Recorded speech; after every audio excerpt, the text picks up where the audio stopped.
Welcome to the first edition of the Schulich Startups podcast, the first non-pilot edition. The training wheels are off. We're here today at the Rob and Cheryl McEwen Graduate Study and Research Building. I'm joined today with my co-host Vito, Giovannetti, treasured head of the Schulich Entrepreneurship Alumni Association. How's it going, Vito? Going great. Excited to have Jeff here today. Thank you. And our special guest, Jeff Ruby, the CEO founder of Newtopia, fantastic healthcare, precision healthcare startup we're going to talk to, and a proud alumni from Schulich. Welcome, Jeff. Thanks, guys. It's awesome to be here, and to think that I'm the first non-beta guest is a huge honor, so thanks for having me. Yeah, the first guy, Wyatt from Portal Media, he's broken now. I mean, I don't even know he's in business. No, just joking. He's good. He did a great job, but Vito and I are ready to go with our next level 2.0 performance. Jeff, it's great to have you here today, and the students and the alumni really loved having you come in recently back in the spring at Schulich Startup Night, and you had a lot of great messages and stories for us there. We thought we'd start off today by, talking a little bit about the inspiration and the passion behind the story of your company. We really talk to the students about pick something you believe in, pick something that will get you up out of bed every day and make you want to change the world, and you've got that in your company. Yeah, for sure. I mean, and it's been a 20-year journey almost since leaving. I did the JD MBA program here, so I did a little bit of MBA, did some law, and I thought I wanted to be a corporate commercial lawyer. And actually, interesting, as Vito and I were talking just before we started, the path was pretty much established. Like, that's what you do when you leave a program like this. You go into one of these established corporate routes, and so I followed the legal route. And while great experience, just knew it wasn't for me. And I had this very quick window of resigning as an associate at a big Bay Street firm on a Monday. And on that Thursday, having my dad call me, having been diagnosed with abdominal cancer at 54. And it was my wake-up call to what I now call our sick care system, and just how backward our healthcare system is insofar as it's really not about keeping healthy people healthy. It's all about providing sick care. And I just was struck with, this was something I knew nothing about, but just felt that this was wrong. And for the sake of my dad and his experience and my experience and what I wanted everyone's experience to be, thought I wanted to do something about it. So that's what I've been doing for 20 years. And that is something clearly, that is a mission you still hold with you today, is something that keeps you going, because as we all know, there's like ups and downs and great moments and tough days. Hopefully, like some weeks, the tough days aren't as many as the beautiful ones, but in the tough days, I'm sure that core of your mission keeps you going. Yeah, anytime I'm speaking to entrepreneurs, and quite frankly looking at myself in the mirror, there's got to be some passion behind doing this, whatever it is, whatever that area is, because as you just pointed out, there is definitely uncertainty, and the plan that you have is only as good as what happens to mess it up on an almost daily basis. And it's that passion coming back to that core of, what did I start this for, what am I doing this for, what do I want to achieve and bring to the planet, that's what gets you through what is inevitable uncertainty and a lot of trials and tribulations. And I think it's comfort knowing that it's going to be that way, but there's something rooting you that at the end of the day makes great entrepreneurs continue and persist. And you're doing that in this category of precision healthcare with Newtopia. Tell us a little bit more for the students and alumni listening, about how Newtopia is tackling that issue. Yeah, for sure. So I think at our core, we're a health technology company that's taking this precision health, and I use precision health not to be really fancy.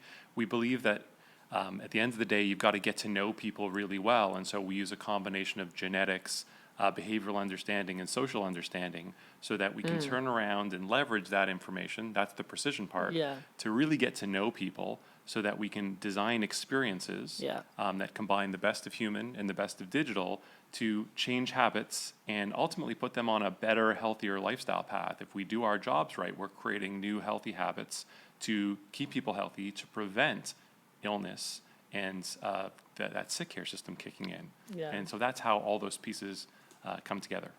Yeah, that really resonates with me as a millennial.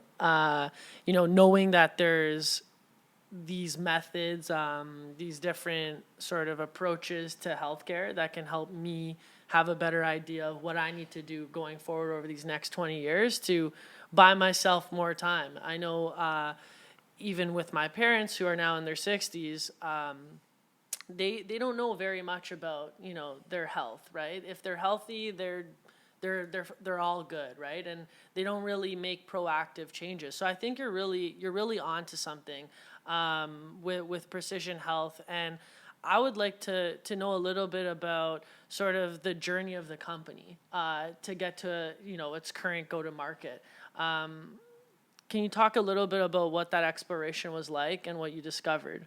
Yeah, and I would say we're continuing to explore. So Yeah. to suggest that it's figured out would be Yeah, ludicrous. for sure. But there's really been a journey. So it took 3 startups before this one to get me to a knowledge base to even know what to do here. Yeah. So this is the fourth in a sequence that I never intended. Yeah. So I didn't intend to go serial. This just became that way. Yeah.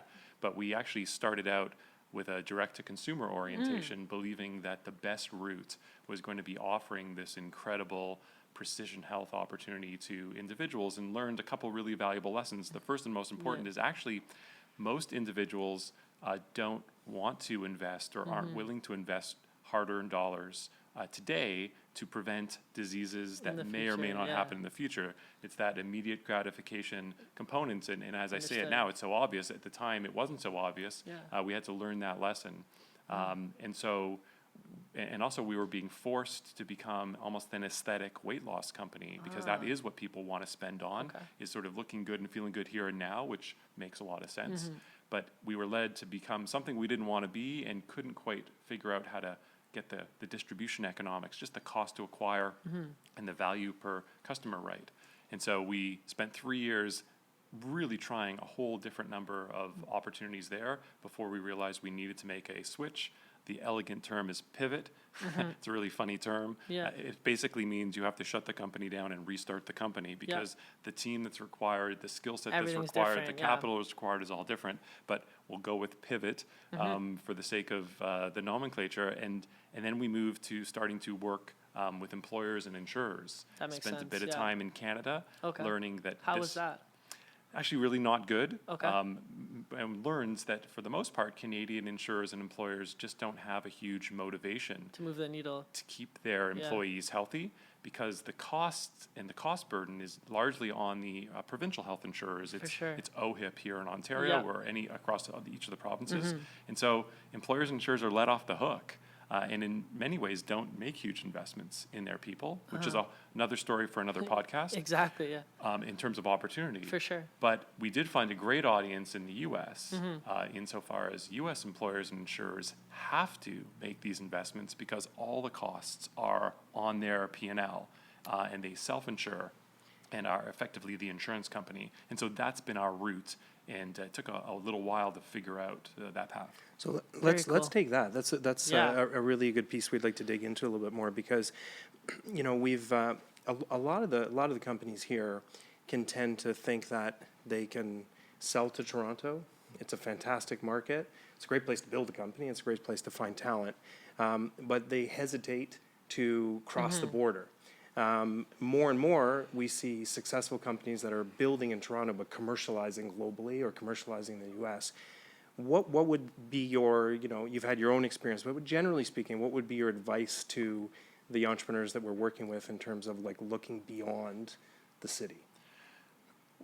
Well, certainly, I would say the answer is you must. Great ideas and great companies are not strictly local or Canadian, and that's not to say there aren't some fantastic Canadian brands that can be built, Yeah. but if it's going to work in Canada, it should work everywhere. Yeah. And so dream and think bigger Yeah. than just something strictly local.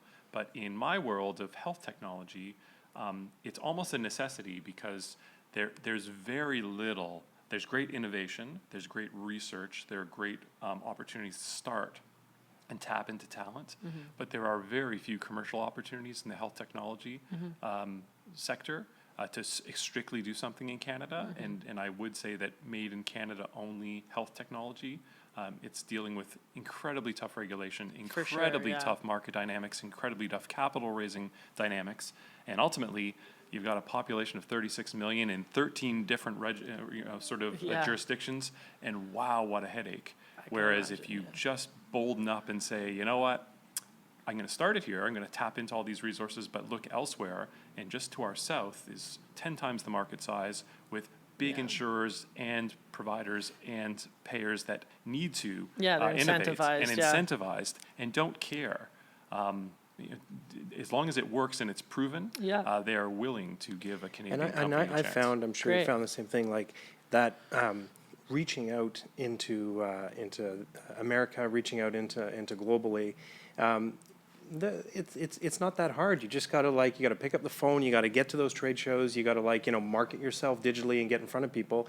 And American companies are not really worried about whether you're Canadian or you're American. They're worried about whether you have the world-beating solution that will help them solve their problem. So you just got to get started and get out there and try. I think it's almost, it comes back to the entrepreneurial story. It's just you've got to get out of your comfort zone. Exactly. And oftentimes it's we find ourselves with certain connections or certain investors or certain board members or just this sense of knowing, and then we stay in that comfort zone.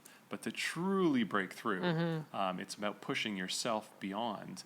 And so, for me, it was just flying myself down to U.S. health conferences, which I still do as often as I can, meeting as many new entrepreneurs and that network as possible. And now I've built an incredibly rich U.S. and global healthcare network, but it's only because I pushed myself to say, I don't have it now, I need it, I'm going to go build it, or else we're going to fail.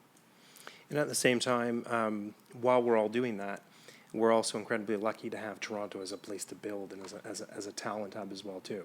And you're still here, building here while commercializing in the rest of the world. There have been many times over all 4 startups in Newtopia specifically, because it's now almost exclusively focused in the U.S., where there have been questions asked by potential investors, U.S. venture capitalists, why don't you move to Boston or New York or to San Francisco? The hubs, what's with this Toronto thing? And what they don't know is this Toronto thing is our secret weapon. For sure. This Toronto thing is where our talent comes from. It's where we're able to differentiate and find just a different way of thinking. And quite frankly, it's this Toronto thing that's created what is our world-class moat of differentiation, because we didn't come up from this sort of centralized U.S. way of thinking, and now have created something that's totally different, where we come at this from a habit change perspective as opposed to the traditional learning and education perspective. And because we've gone that way, our outcomes and what we're delivering is totally different than anything that's come up and emanated from the U.S. So it's not just a nice little city, it's actually a completely different way of thinking. I understand that has helped us to become the market leader that we are. In a lot of ways, Toronto is like a living startup lab. And I've often thought of it as like having a different set of diversities and an incredible talent base and a more supportive network in terms of how we help each other. But that's the first time that I've heard anyone call out a different way of being as actually allowing us to find different perspectives that are more hidden from other parts of the world. So that is a really cool It's an interesting way thought. to do it. That's I feel the same way. Like Toronto really has like this. It's almost like a petri dish of the world, and we get all the best from every continent, and it's all here in one centralized place. But I think one of the things that our community in Schulich would be interested in learning more about is sort of aspects of the soft journey to becoming a founder. You've mentioned in the past at Schulich Startup Night your optimal productivity as Jeff Ruby and how you achieve that. Can you speak to like what that productivity is, how you achieve it, and maybe we can go from there? Yeah, absolutely. So, I think there's been a lot of romanticism as of late around founding companies and being an entrepreneur. And as someone who's done this 4 times, I clearly keep coming back to it. But I also would say this is not an easy thing to do. And there are far easier ways to make a buck and to provide for yourself and your family. There's something, you've got to be a little bit crazy to think that within you lies an idea that has to come out and is going to change the world and will be better than anything else. That just takes some audacity and confidence in what you're doing, and it's required to surround yourself with an amazing team and with investors and ultimately with customers, and then start to build. But the journey for me has been also in believing that you need to fuel that for yourself, and simply giving everything to the company really burns the candle at both ends. And this idea of working the 18, 20-hour days and slaving to the idea is actually pretty detrimental, because at the end of the day, the founder is the one who's got to carry that torch and be that magnet for everything. And you've got to recharge it. And so I've really taken to investing more and more time to myself. I'm really lucky. I've got an incredible wife who supports what I've been doing over 20 years, and I've got a wonderful family who's supportive of what I do. So the foundation is there. But then it's even things like, are you investing in your mental health? I see a coach and a therapist every single week. Yeah. I belong to an organization called YPO and have a forum that I can share and seek advice from others like Definitely. myself. Very important. Which is huge. Yeah. I'm physically active and regularly so, and I book it in my calendar as if it's a meeting that I go to. And then finally, the biggest bogey out there is I sleep 8 to 9 hours a night, every night, and that may sound like, wow, how do you do that? Isn't it? Yeah. Aren't you supposed to be working off that 4-hour rule? And Yeah. no, I mean, it just, unless you're that genetic rarity that can do that, we need that amount of sleep. Exactly. And that's actually the biggest recharge For sure. I get. So those are some of the hacks. Yeah. Now, another key area where we get a lot of questions and people come to see us, and you could definitely give us some advice here. There's lots of students here that are looking to create companies, but there's just as many, if not more, that are looking to go work for founders and work for those companies. They want to join the innovation economy. They want to get into the startup scene. Yeah. So, for example, we have like our Schulich entrepreneurial field study, where a team of 3 students come out, work for a founder, work at a startup, get involved, tackle a problem for them. I'd love to hear from you on, like, when you're having, whether they be students or young people come to work for you, what's your advice to them about how to get the startup mentality? We know you're already in the camp of it's not about, impressing you by working like, 100-hour days.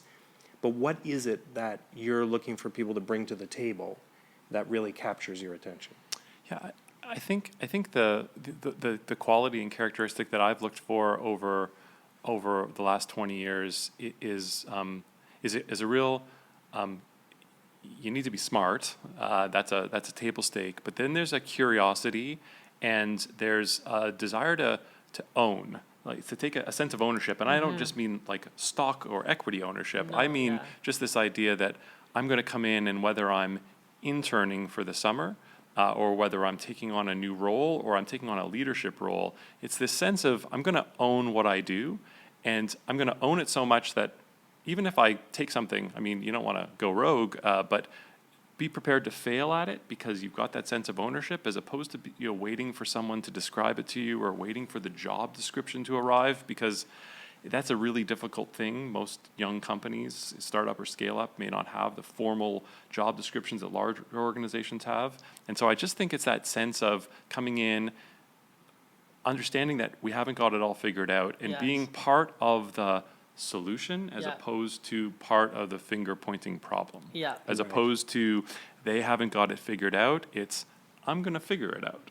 Yeah. And it's just that sense of I'm going to take a piece of this and own it. That's the most important characteristic. I love that. If we translate that into even the interviewing experience when they're going for their first internship or their first job, one of the things we tell them is at the heart of the startup experience, and I think this speaks to what you just said, is proactivity. So if you're in the interview process, I say, why are you waiting to start work until you've been hired?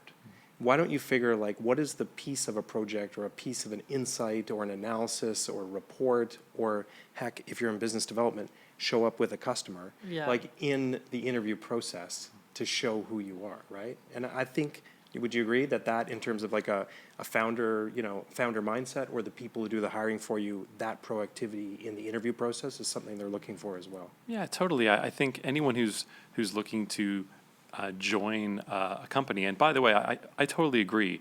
I don't think to get the most out of entrepreneuring, you have to be the one with the idea. Sometimes that just may not come, or even if you are the one with the idea, great ideas are wonderful. If you can't execute on those ideas, they're nothing but ideas. And so to be part of that, the most important is the execution. So whether it's your idea and you're executing and building a team around it, or you're joining as an executioner on a really great idea that you're passionate about, both, even in my fulfilling, super fulfilling. But then it's that recognition that if you're approaching that team, realize they don't have it all figured out. In fact, they have less figured out than you believe.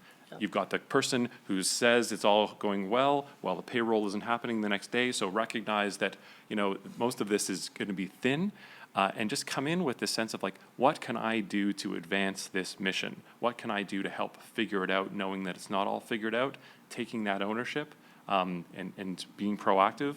And that's what it's all about. Well, Jeff, we really appreciate you coming and hanging out with us today. You've been a wonderful supporter of the Schulich startup community, coming out and speaking at Schulich Startup tonight, now here on the podcast.